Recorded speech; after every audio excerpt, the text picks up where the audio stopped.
Welcome to the webinar series, Virtual Education, Transforming Obstacles into Opportunities. Today's session is High Leverage Practices to Support the Needs of Diverse Learners in the Virtual Classroom. I'm Kia Johnson, Project Coach with Insight Education Group. And I'm Kim Day, also a Project Coach with Insight Education Group. We're glad you're here to join us today. For our time together today, we ask that everyone participates actively, that you remain open to new ideas, and that you trust the process. The session materials that you need include the accompanying participant guide, which you can access by going to the camera setting on your phone and scanning the QR code. You'll notice in the bottom right-hand corner, there's a page icon with the number 2. The page icons in the bottom right-hand corner of some of our slides align with a particular page in the participant guide. We'll give you a few moments to download the materials.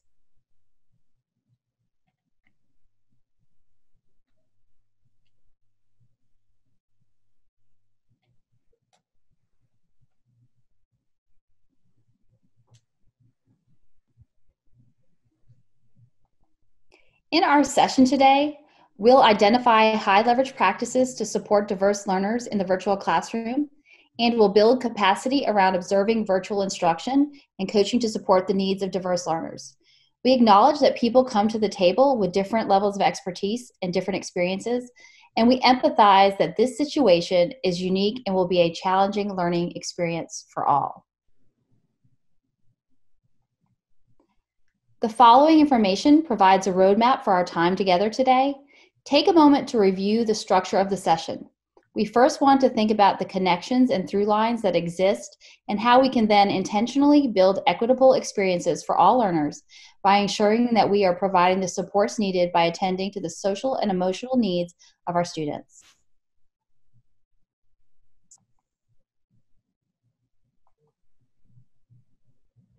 Thank you, Kim. So before we jump in today, we'd like to take a moment to ensure that we are on the same page with respect to terminology. Diverse learners are students who bring a broad array of learning styles, varying academic histories and needs, and may also have cultural and linguistic differences. Educational equity means that every student has access to the opportunities, resources, and educational rigor that they need throughout their educational career to maximize academics.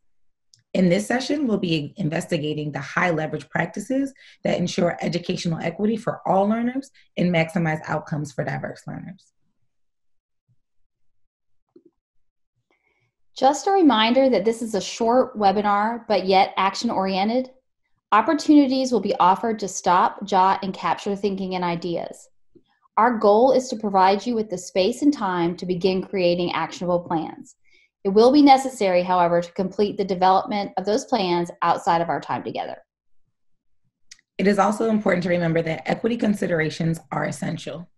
As we shift to remote learning, it is critical to consider how we maintain equitable learning experiences for all learners. We recognize the need for leaders to approach equity with urgency so that all children can realize the promise of public education. But more importantly, it is and must continue to be evident in our work. Absolutely, Kia. During the session, we will be intentional in making connections to high leverage instructional practices and the national standards for quality online teaching. It's important to recognize that the areas of focus and strategies presented align to these teaching standards. And finally, it's critical to remember that flexibility is crucial. In the present context, there are many variables and unknowns. The ability to adapt as needed will be critical. In that same vein, individualized approaches are also key. As we seek to provide personalized learning experiences for all students, it will be critical to be nimble and responsive to varying needs as they arise. So let's begin by taking a moment to examine this quote.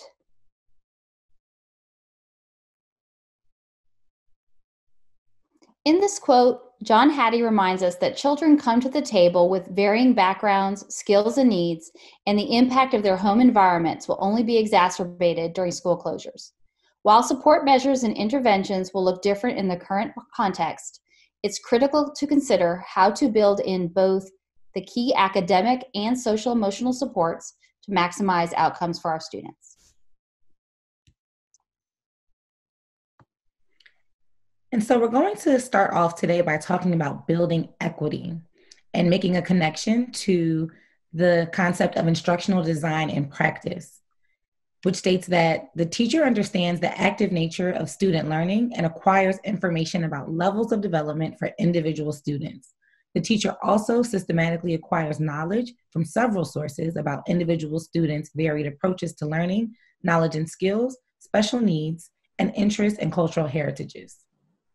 This is so important because the equity problems that plague K through 12 education under normal conditions have only been worsened by the shift to online learning during school closures, making it even more urgent to consider how we build and sustain equity in the virtual classroom.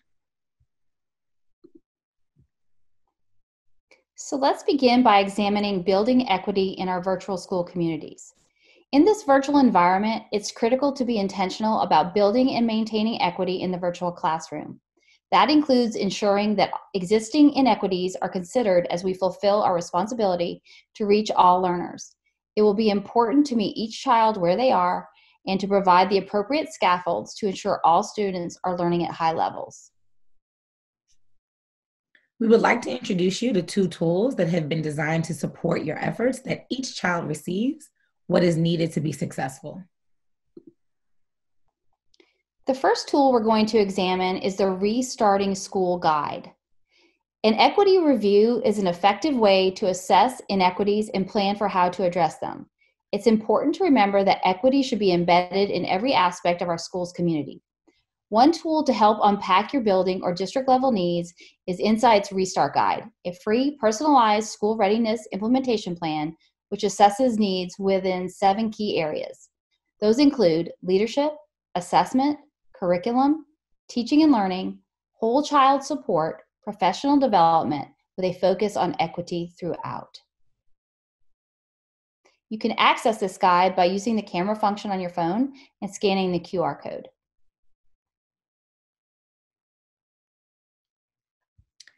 And so, after completing a brief questionnaire, leaders will receive individualized readiness recommendations and considerations, including specific step-by-step implementation plans. Additionally, you will gain access to relevant resources aligned to common challenges while ensuring that equity remains at the center of all key decisions. Regardless of what tools you use to assess your district or school level needs and readiness to learn, the most important aspect will be the action steps taken to ensure that teachers have the tools and supports needed to provide every student with what they need to succeed. And once again, you can access our Restart Guide by using your camera phone and scanning the QR code at the bottom of the slide. And some sample plans are available on page 4 of the participant guide. An additional tool to help unpack your building or district level needs is the equity rubric, attending to needs of the most vulnerable populations. This tool is designed for districts and schools to assess the quality of their reopening plans by focusing on the most vulnerable populations the organization serves.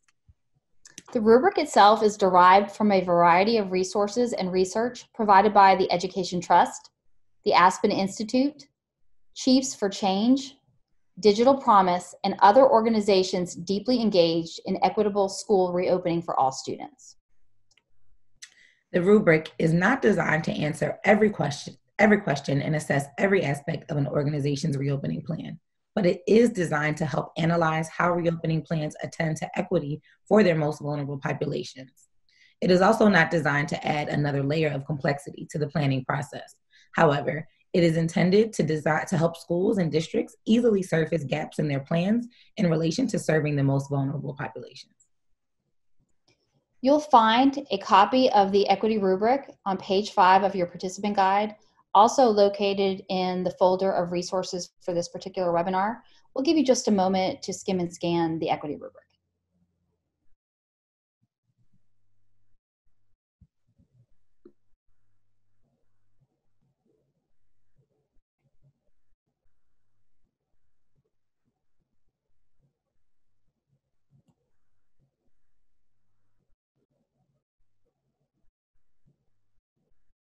So let's take a moment now to pause and plan. As you think about the resources we've just shared with you, Think about how you and your staff are currently planning and preparing to build and maintain equity in the virtual context. Consider the following. What's your current reality? What's been working? What challenges have your team experienced? And then consider what opportunities exist to strengthen equity and enhance diverse student learning in your context. Take a moment to jot down your ideas on page 7 in the participant guide. Be sure to include how you will hold yourself accountable. We're going to pause now for a couple of moments to allow you to start your thought process and jot it down.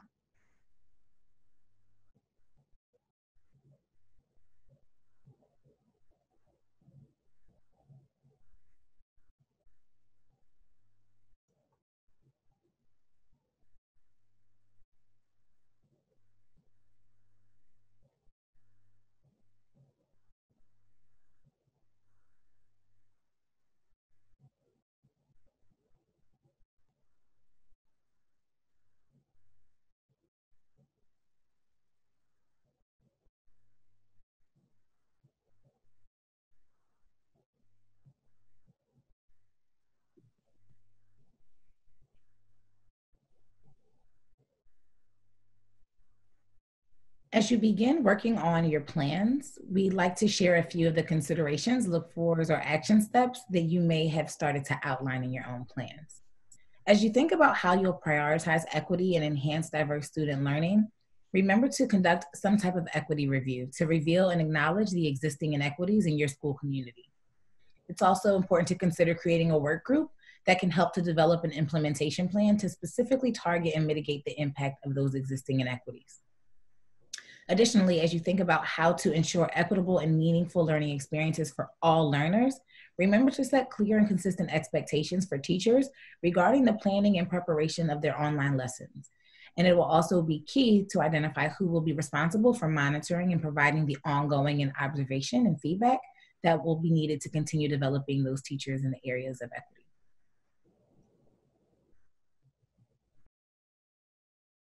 We'd like to now transition to part 2 of our webinar today, focusing specifically on providing individualized instruction.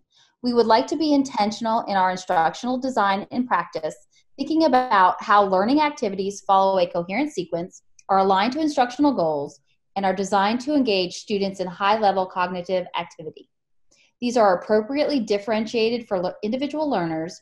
Instructional groups are varied appropriately with some opportunity for student choice. So let's focus for just a minute on why we would spend time exploring the importance of providing individualized instruction in the virtual classroom environment. In order to meet the needs of diverse learners effectively, it's essential to identify and plan to respond to individual student-level needs. Absolutely, Kim. And in this virtual environment, it is critical to be intentional about integrating individualized instruction.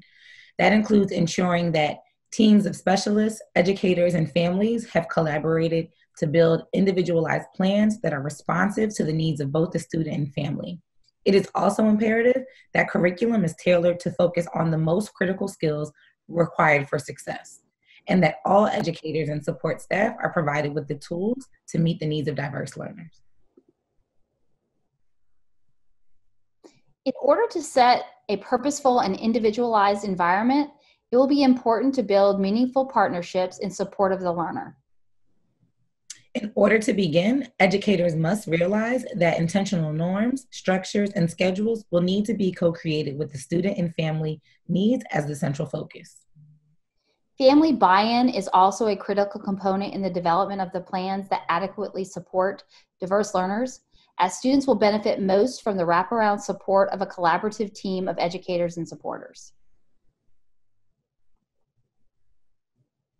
And so one way for teachers and related service providers to reach out to families and establish a plan for support that meets their needs is to administer a feedback survey targeting distance learning support. Many school districts have already implemented such surveys. The feedback survey provides the opportunity for all educators who work with the student to identify key information, including access to reliable internet and devices, preferred methods of communication, and information regarding the optimal times the student is available to receive educational services.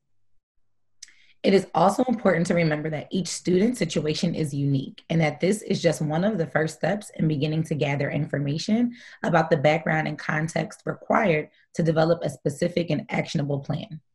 A couple of other considerations include how to provide communication in multiple languages for families that are not English speaking, and how you would also want to consider diverse methods for submission, including electronically, by mail, or community drop off locations. So just a note, as we examine these support documents, none of these templates replace an IEP or any other federally required documents, but instead seek to support their overall implementation in a virtual environment. And if you would like to look at another example of a feedback survey, please access the resource folder in this webinar.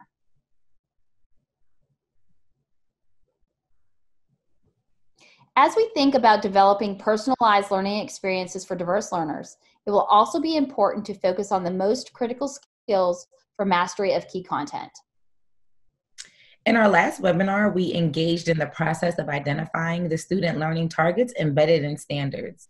In addition to narrowing the focus of curriculum, it will also be imperative to consider a learner's individual strengths and areas of development when making decisions around personalized instruction.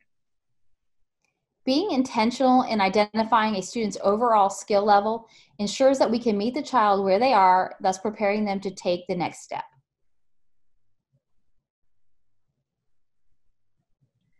So take a moment to review this student needs at a glance tool.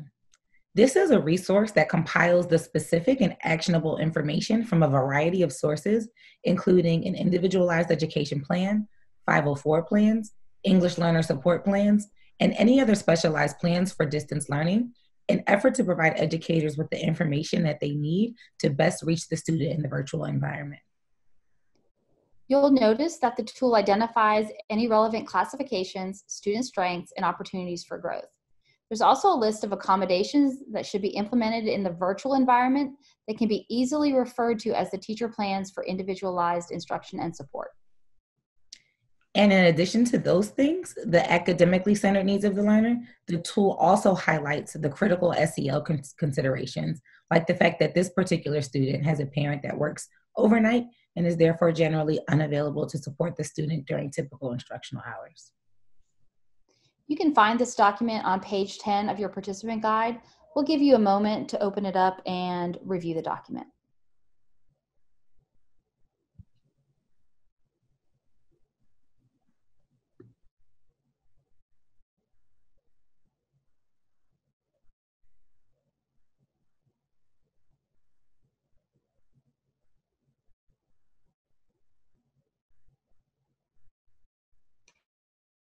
Standard F of the National Standards for Quality Online Teaching states that the online teacher is cognizant of the diversity of student academic needs and incorporates accommodations into the online environment.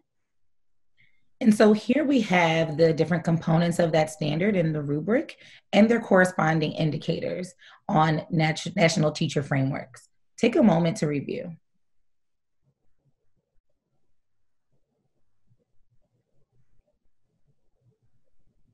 As you'll notice, it states that the effective online teacher is intentional about doing the following when providing individualized learning experiences for diverse learners: monitoring and interpreting learner progress and providing the necessary additional supports in response, incorporating the required accommodations and modifications and collaborating with a team to meet the learner needs, collecting and using data to make informed instructional decisions and identifying when learners need additional support, increasing access by creating alternative formats of course materials, and finally, building joy into personalized learning by leveraging learner talents and strengths and providing them with choice. And so in just a moment, we'll explore the presence of these elements as we debrief a virtual lesson scenario. We will now revisit our virtual scenario from webinar 2. You may recall that Ms. Apple's coach committed to observing small group remediation and that the data from the initial lesson revealed that there were students who did not actively contribute to discussion and group tasks and thus did not master the skill. Today's post-visit conversation will debrief a session with 8 students, 2 of whom did not participate in the first lesson due to connectivity issues, 2 students with IEPs, 1 English language learner, and 3 students that received Tier 2 interventions in the traditional setting. We also have the student output from one of the breakout rooms in response to a prompt from the novel read aloud. Please take a few moments to review the documents beginning on page 12 of the participant guide. We'll pause here.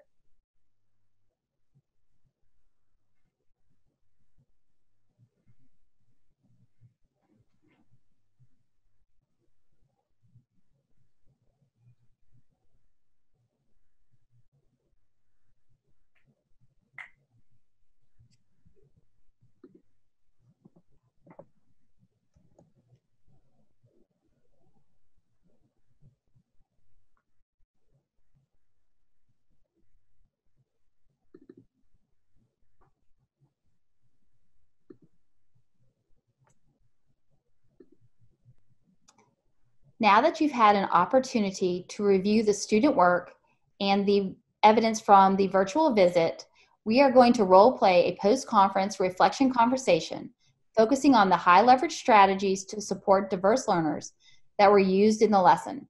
The teacher will reflect on the impact of those strategies on student learning during the lesson. Ready, Ms. Apple? I'm ready. So let's go ahead and we'll just start from the beginning. So first of all, thank you very much for allowing me to be part of the virtual lesson. I really appreciated being able to join your breakout groups. Thank you so much for taking the time to be there. I appreciate it as well. So we're going to begin by reflecting on a few questions, really focusing on what students were able to accomplish during their time in the lesson. And so let's just start there. So thinking about that, during the lesson, what were students able to learn and how do you know? Yeah, so I was really happy to be able to see that the 8 students that were in the lesson were able to provide me with individual student level knowledge of how they were able to cite their evidence. So that was a big piece of it. The exit ticket did reveal to me that all 8 students understand what an inference is. They can define it. If they see inference in a question stem or in a prompt, they know how to start thinking and what they should be looking for. But then that next step is being able to construct their own inference and then pull the evidence or quotations directly from the text that support it. And so I was able to see that 7 of the 8 students in that small group are doing a very good job at that they're able to construct an inference. They're able to look at an inference that's already been created and then pull details or quotes or events from the text to support the inference that they're making. And then there is still one student that did not yet demonstrate that she is as confident with finding the evidence and also creating those inferences independently as well. And that's a significant difference in what students were able to do as compared to that first lesson. So thinking about that, let's pause for a moment and can we label what were the strategies, what were those high leverage practices that you focused on utilizing in this lesson that supported that? So I think the first strategy was going to the small group. And so as you know, there are several different need levels in that mix of 8 students. And so all of them have either an IEP or a 504 that requires some additional needs and scaffolds for them. And so in that smaller group, I was able to provide those things. So one, we were in a less restrictive environment because it was smaller groups. We started as 8 and then broke up into even smaller groups of 4 and 4. Additionally, I was able to build in more time for the students to work with the content. So whereas in the whole group, we only spent about 10 minutes together with me modeling, I was able to take about 15 minutes and model for the students. And then they had another additional 15 minutes to really kind of process and work through the content independently. And I think that additional 15 minutes or so just really kind of created the space that they needed. The second strategy, I think, was looking at the data. I was able to intentionally group the students. So I put them in those groups of 4 based on where they had demonstrated that they did well. So for the students who had already demonstrated that they had a grasp on understanding the overall process of developing an inference or making that claim, I put them together. And the students who needed a little bit more support with citing the evidence and building that into their responses, I put them together. And I think an additional strategy was tailoring the graphic organizer that we use. And I thank you again for helping me do that. Originally, it was a note tracker that was geared at being able to see what was happening in the other breakout rooms as I was circulating through the groups. And I think one, I was able to spend more time with the groups to ensure that the students were on task, but the graphic organizer itself was structured in such a way that one, it had the prompt there visible for the students. So I think it was just a visual reminder of how to keep them on task and engaged in what we were working on at that moment. But then there was also space for each student to share their thoughts, their own individual details that they were pulling from the text, and they then connected that to the overall response that they worked together to construct. So I was able to not only ensure that the students were on task, I was able to ensure that they were accountable for contributing, and also to ensure, to check for understanding as far as the quality of those contributions. So I want to really point out, really highlight your flexibility and responsiveness to the needs of your students in modifying the high leverage practices that you utilize in this second lesson. Specifically what I just heard you say, and I took some notes as you were talking. First high leverage practice was the use of the data to organize your small groups. The second was the adjustment of how the time was spent with the whole group versus the smaller groups based on needs, also going back to the data. And then that third high leverage practice was the use of the modified note tracker or graphic organizer. And I noticed that too in the breakout group that I was in. Because of that new structure, all students were held accountable, which I do think supported their ability to be successful on that learning target. Absolutely. I definitely think those shifts and implementing some of those high leverage practices that we just discussed are definitely what contributed to greater outcomes for the students in this smaller group setting. I also noted that you mentioned in your reflection that you do still have one student who hasn't quite mastered the material. And so have you thought about what a possible next step might be for that child? Yes, I spent a lot of time thinking about it. This is a student of mine that has demonstrated some need. She is an English language learner. And so one of the things that I think is very true for her is that she's just not confident in group settings, even smaller group settings. I do tend to get a lot more from her verbally in general, but also when we're one-on-one, she's just a lot more comfortable taking those risks. So in response to that observation, I have set up some time for a one-on-one session with her so that she can just feel confident and comfortable to step out and take those risks. And I've also invited one of the specialists, the ELL specialists in our building, to accompany me in that one-on-one session because I do think that the language barrier sometimes is challenging as we look at more complex texts and as the tasks become more complex. So leaning on the specialist, creating that one-on-one space. And then I think finally, we are also working to engage her parent because of the fact that when she's working with me or working with the specialist, I think she feels, again, has that confidence because she has that support right there with her. So we are going to try to engage one of her family members to just kind of provide that support when she's working asynchronously and not necessarily one-on-one with myself or another educator. So if I can paraphrase what you just said, sort of that next step for that one student is going to be, well, and for all really, as the case arises or the need arises, is really going to be to A, have that one-on-one time, but also B, engage the specialist to support in that area during that time. Absolutely. Yes, and to just focus intently on what her specific barriers and needs are so that we can mitigate those and get her to where she needs to be as far as mastering the content. I think that's a great idea. How can I support that? What can I do to help you in that process?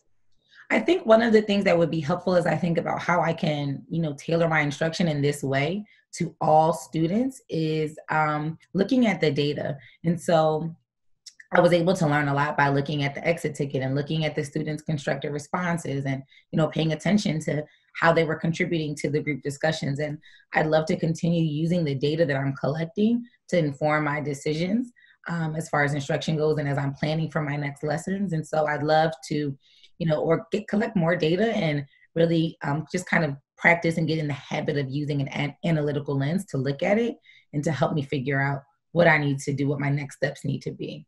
And I think the other piece is I figured out what was best for kids, I think, on like the third iteration of this lesson. And I would really like the opportunity to take some of the things that I've learned in just this, one unit around providing more time for students and, getting a specialist to work with students who have, additional needs, like how I can incorporate that on the front end so that we're maximizing instructional time for kids. So a couple of things that I hear you say, and I would absolutely love to be a thought partner with you in this work. So number one, maybe helping you think through how you can be proactively engaging those specialists in the lessons based on needs of students. I also heard something connected to, let's look at some of that data that you've been collecting, and let's really take a good look at how we can use that to group students further. And then our planning time has generally been after school at 2:30 these last few times that we've got together. So would it be okay if we went ahead and just said, why don't we plan on tomorrow? Because I know from our conversations earlier, you've got some data coming out of the most recent lesson that's occurring today. So why don't we go ahead and just start right then? Absolutely. That sounds great. Yeah. All right. So let's go ahead and step out of our role play for just a moment and reflect on how the high leverage practices implemented by Ms. Apple supported the diverse needs of the learners in her virtual classroom. And we're going to ask Ms. Apple to step out of her role and just talk us through that a little bit. Absolutely. And so I definitely think that, as playing the teacher role, it was impressive how Ms. Apple was able to really, really, really intentionally identify the individual needs of the students in the group. And so you heard how she identified 2 students received tier 2 interventions. 1 student is an English language learner. Other students have connectivity issues. So she went into the small group with a very detailed understanding of the needs of the student and also their personal circumstances, which may impact how they show up in her virtual classroom. I think with that knowledge, she was then able to build out a lesson that, again, met them where they were. So they had those small groups. She had her graphic organizer. She accommodated that graphic organizer. She built in additional time according to, specialized plans that existed for some of the students in that group. And she was able to get much better results than she initially did from those students in the whole group lesson. So I think one, again, just really truly understanding at an individual level where students are and what they need, and then figuring out how to adjust and adapt to those individual needs within the lesson was a key takeaway from Ms. Apple. Thank you, Kia. So we'd like to now give you a moment to pause and plan and to think about how you and your staff are utilizing high leverage strategies to provide individualized instruction for students. Think again about successes, challenges, and opportunities. Consider specifically what those opportunities are that exist to maximize the outcomes for diverse learners. Take some time to jot down those ideas on page 15 of your participant guide. Be sure to include how you will hold yourself accountable. We'll pause for just a few moments here.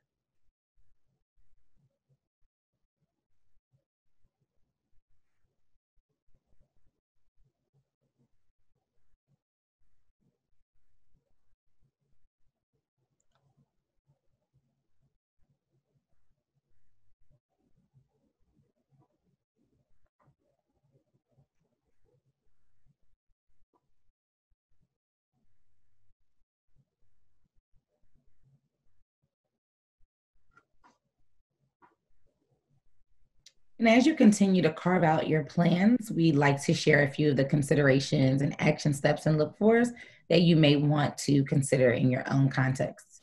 So as you think about prioritizing providing individualized instruction to diverse learners, remember to create opportunities for specialist educators and families to work collaboratively to build responsive plans for support. You also want to consider where the content expertise lies on your team so that you can modify the curriculum with a focus on the most critical skills required for success. Additionally, as you plan for how to provide educators with the resources and tools to utilize best practices while consistently meeting the needs of diverse learners, remember to continue to conduct virtual observations and using the data that you collect to develop plans for ongoing professional learning that's responsive to the needs of your building.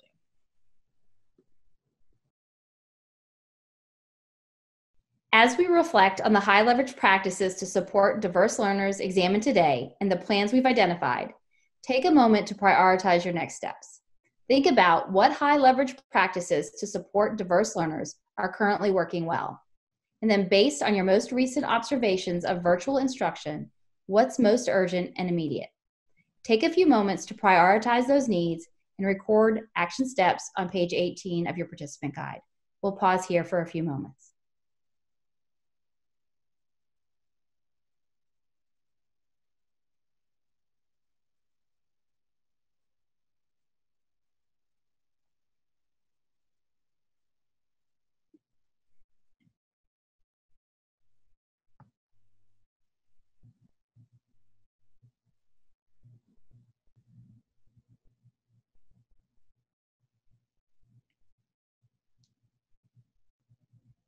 We also have a list here of resources that you can feel free to access and explore independently as you continue to further your learning and deepen your understanding.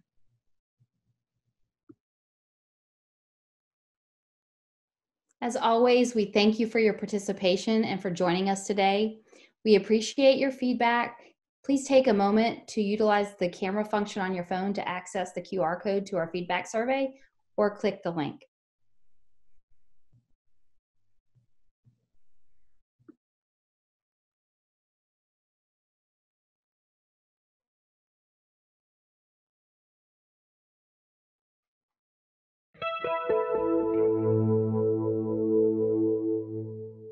With advanced feedback, we're able to provide reflection time for teachers. We'll provide our administrators an opportunity to watch teachers teach and then determine what professional development they need to attend.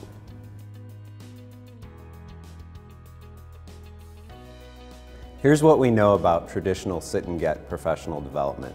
It simply doesn't work. And no matter how hard we try, we never are able to give teachers the amount of support they need when they need it. We lose teachers in education often in the first 2 to 3 years because they feel unsupported and they don't feel competent in the role. To provide a video tool that allows a teacher to self-check, self-audit, and improve is going to help those teachers feel more confident more quickly, and it's going to keep good teachers in the classroom. With advanced feedback, our teachers for the first time are able to self-reflect. They're able to watch their practice and improve. Teachers look at how they've taught, what worked, what didn't work, and then we use best practices to make that better. It's so much easier when you're seeing it and you can actually use what you're seeing to make the change, to make it better instructional practice. Recently, Inside Advance launched Advance Live, and what happened was our users who have been coming back to us over the years have said the asynchronous version of coaching with video works really well, but there are opportunities where they can do so much more with synchronous as well. Even behind the technology, we can connect with a real person, provide a real face, have a face-to-face conversation even if we're not sitting in the same school. It's perfect for creating one-on-one coaching sessions that just need to happen very quickly, that might be a follow-up to a previous observation. But what's also great is we can have meetings with up to 10 folks who are in PLCs and do all kinds of training with that. In my role as superintendent and in the role of principals, sometimes scheduling is such a key factor in whether or not you can provide adequate support. Well, when you're using video, that takes that barrier away. It gives flexibility because as administrators, you can't be everywhere. Sometimes your needs are greater than your personnel, and so it just opens that door that even if you can't physically be in that classroom, you can still have an opportunity to provide that feedback on that lesson. Coaches are in love with the fact that coaching looks different when they use advanced feedback. They love the idea that they can watch video, timestamp videos, share videos with each other. Outside of the coaching cycle, a teacher can look at another teacher's best practice and actually apply that to their classroom. One of the great things about using Inside Advance's advanced feedback is that it allows those coaching cycles to take place more frequently, and it helps save time for both the teacher and the coaches involved. So the video features and advanced feedback is helping coaches provide more formative feedback along the way with much greater frequency, and we know that's pushing practice more effectively because that's what the research says, that frequency matters, the touch points matter, and so the technology is allowing them to do this with greater frequency and really engage teachers on a really ongoing basis.